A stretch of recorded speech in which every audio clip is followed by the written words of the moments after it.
প্রাচ্যের ভেনিস বলা হয় বরিশালকে। প্রকৃতিই যেন আপন রূপে গড়ে তুলেছে এখানকার সৌন্দর্য।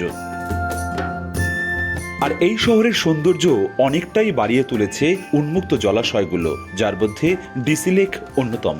নগরের বেলস পার্ক লাগোয়া প্রাচীন এই জলাশয়টি যেন শহরের বুক জুড়ে এক টুকরো বুক ভরে শ্বাস নেয়ার জায়গা। এখানে দুদণ্ড বসলে মন জুড়াবে যে কারোরই। বিকেলের গল্প, সন্ধ্যার নির্জনতা সবকিছুতেই মিশে আছে এই লেকের স্পর্শ।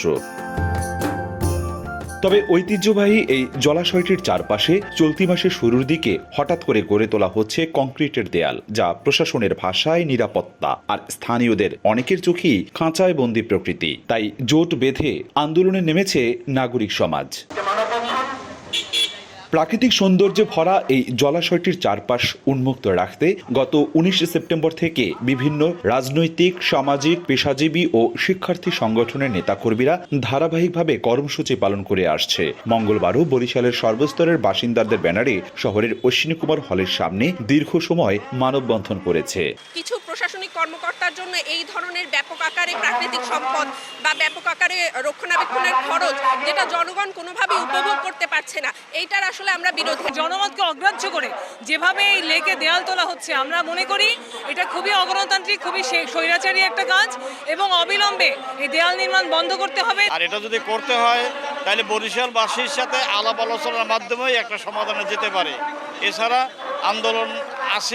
আন্দোলন থাকবে সামনে। আমরা জেলা প্রশাসকের কাছে দাবি করছি দেয়াল নির্মাণের সিদ্ধান্ত বাতিল করা হোক। যদি মাদকের কথা বলা হয়, মাদক সাম্রাজ্য বিস্তারের জন্য যে নেটওয়ার্ক রয়েছে, এর যে কর্তৃত্ব রয়েছে, সেটাকে ভেঙে দেওয়ার জন্য আমরা দাবি তুলছি। আমাদের দাবি না মেনে নেয় তাইলে পরবর্তীকালে আলোচনার মাধ্যমে সচেতন জনগণ আরও বৃহত্তর আন্দোলনে যাবে। আমরা আমলাতান্ত্রিক সিদ্ধান্তকে মানব না, মানি না। এই যে ঘেরাও দেওয়ার যে পায়তারাটা, সেটা একটা দখলদারিত্বের মধ্যে পড়ে। ফলে আমরা এই যে দখলদারিত্বের তাদের যে বাসনা, এটাকে আমরা নিন্দা জানাই এবং আমরা মনে করি এটা পরিবেশের জন্য আসলে ক্ষতিকর। এখানে যদি কোনো অশ্লীল কাজ হয়ে থাকে সেটার জন্য বিকল্প ব্যবস্থা উচিত ছিল, কিন্তু সেটা না করে সরাসরি লেকের চারদিকে দেয়াল তুলে দেওয়া হচ্ছে, যেটা পরিবেশের জন্য অত্যন্ত ক্ষতিকর। লেকের পাড়ে তরুণ তরুণীরা মধ্যরাত পর্যন্ত সময় কাটানোর নামে অসামাজিক কার্যকলাপ, মাদকসেবীদের আড্ডা ও চুরি ছিনতাইয়ের মতো অপরাধ দমাতে লেকের পাড়ে প্রাচীন নির্মাণ করা হচ্ছে বলে দাবি বরিশালের জেলা প্রশাসকের। 90% উপরে কিন্তু পজিটিভ মতামত দিয়েছে। কয়েকজন এটা নিয়ে একটু বিরোধিতা করছে, মানববন্ধন করছে।